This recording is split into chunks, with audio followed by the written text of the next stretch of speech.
औज़ुबिल्लाहि मिनश्शैतानिर्रजीम बिस्मिल्लाहिर्रहमानिर्रहीम अस्सलामु अलैकुम वरहमतुल्लाहि वबरकातुहू। अल्लाह तबारक व तआला का लाख लाख शुक्र है कि उसने तौफीक दी। सूरह फुरकान कल आया तकमील तक पहुँची।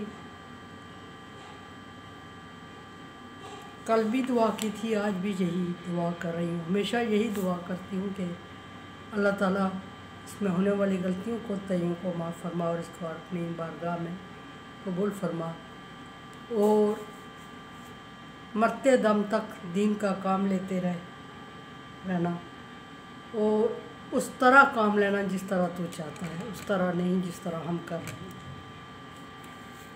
अपनी मर्ज़ी अपनी मंशा के मुताबिक अल्लाह तबारक व तआला काम ले और लेता रहे आखिर टाइम तक। ये अल्लाह तबारक व तआला से हर दफ़ा दुआ करके बैठती हूँ मैं। कल सूरत ख़त्म हुई थी, फिर भी दुआ की और आज सूरत शुरू हो रही है, फिर इस दुआ को रिपीट कर रही हूँ। आप लोगों से दुआ है, दरख्वास्त है कि आप मेरी इस दुआ पे कम से कम आमीन ज़रूर कह देना ताकि अल्लाह तबारक व तआला कबूल फरमाए। किसकी कबूल फरमा दे उसकी मर्ज़ी। ज़्यादा आमीन शामिल हो जाती है तो कबूलियत के ज़्यादा चांस हो जाते हैं। तो इसलिए आपसे दरख्वास्त है कि आमीन ज़रूर कह दिया करें।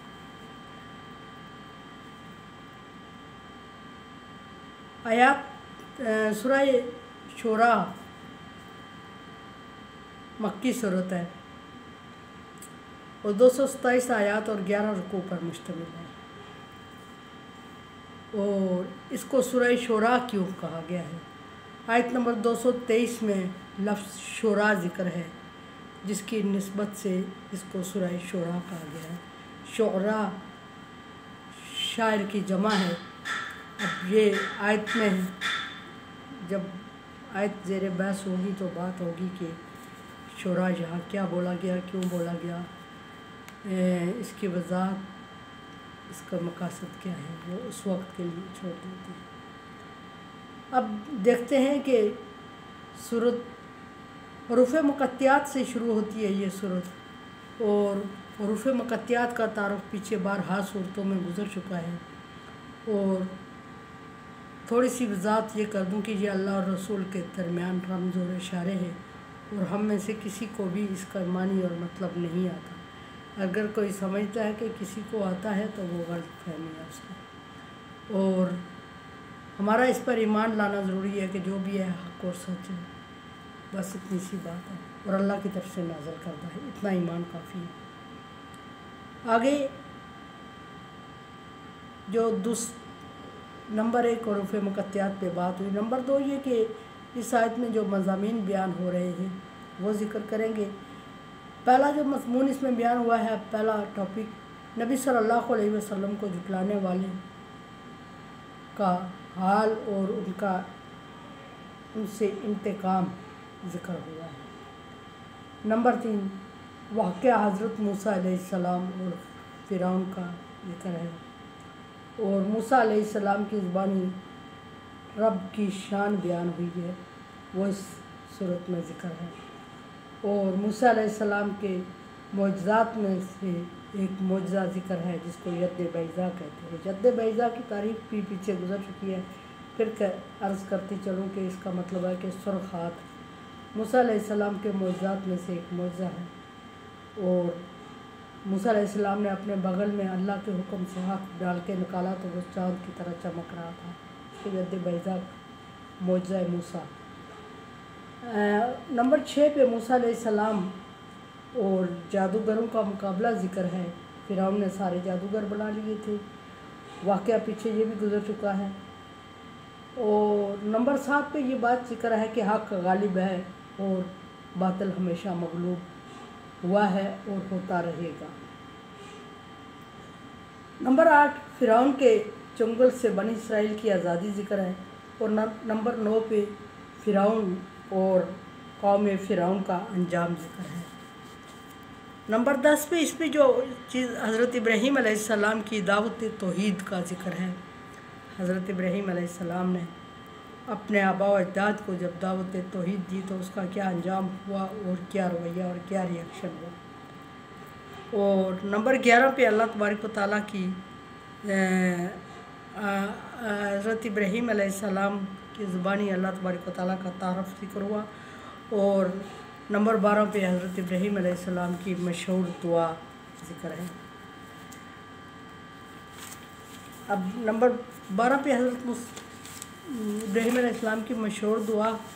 نمبر 13 پہ نیکی اور برائی کا بدلہ ذکر ہے کہ اللہ تبارک و تعالیٰ ہر نیکوکار کو اس کا بدلہ، ہر عمل کرنے والے کو اس کے عمل کا بدلہ دے کے رہے گا، اس نے جیسا عمل بھی کیا ہے۔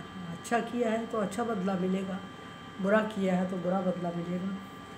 نمبر 14 پہ حضرت نوح علیہ السلام کی دعوت توحید ذکر ہے، اور نمبر 15 پہ نوح علیہ السلام کی قوم کا جواب ذکر ہے۔ نمبر 16 پہ نوح علیہ السلام کی بددعا اپنی قوم کے لیے ذکر ہوئی ہے، وہ ذکر ہے اس میں۔ اور نمبر 17 پہ حضرت ہود علیہ السلام کا قصہ ذکر ہے کہ آپ نے اپنی قوم کے لیے دعوت توحید دی، اور پھر قوم کا نہ ماننا اور قوم کی تباہی ذکر ہے۔ نمبر 18 پہ حضرت ہود علیہ السلام کی قوم کی تباہی ذکر ہے۔ نمبر 19 پہ حضرت صالح علیہ السلام کا واقعہ ذکر ہے، اور صالح علیہ السلام کی قوم کی فرمائش اور اس کا پورا ہونا، اور پھر بھی قوم کا نہ ماننا اور اس کے بدلے میں قوم کی تباہی کا ذکر ہے۔ اور نمبر 20 پہ دنیا کے ذکر ہے کہ دنیا کی حیثیت اور ویلیو، اہمیت ذکر ہے، ناپائیداری ذکر ہے۔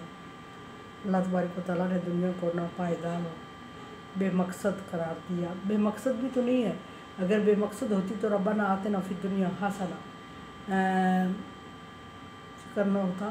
آخرت کی دعا سے پہلے دنیا کی دعا ذکر فرمائی، اور پھر فرمایا کہ لا تنسا نصیبک من الدنیا، دنیا سے اپنا حصہ لینا مت بھولے، لیکن ایک حد تک آخرت کے مقابلے میں بے ویلیو ہے۔ اچھا، اس کے بعد صالح علیہ السلام کے معجزات اور قوم کی ہٹ درمی کا ذکر ہے نمبر 22 پہ، نمبر 21 پہ۔ نمبر 22 پہ لوط علیہ السلام کا ذکر ہے۔ لوط علیہ السلام کس قوم کی طرف بھیجے گئے، قوم میں کیا برائی پائی جاتی تھی، لوط علیہ السلام کی تبلیغ سے کیا قوم باز آئی، اگر آئی تو کیا ہوا، اگر نہیں آئی تو پھر ان کا انجام ذکر ہوا کہ ان کا انجام کیا ہوا۔ حضرت شعیب علیہ السلام نمبر 23 پہ حضرت شعیب علیہ السلام کیا اپنی قوم کو واضح و نصیحت کیا، جو وہ ذکر ہے۔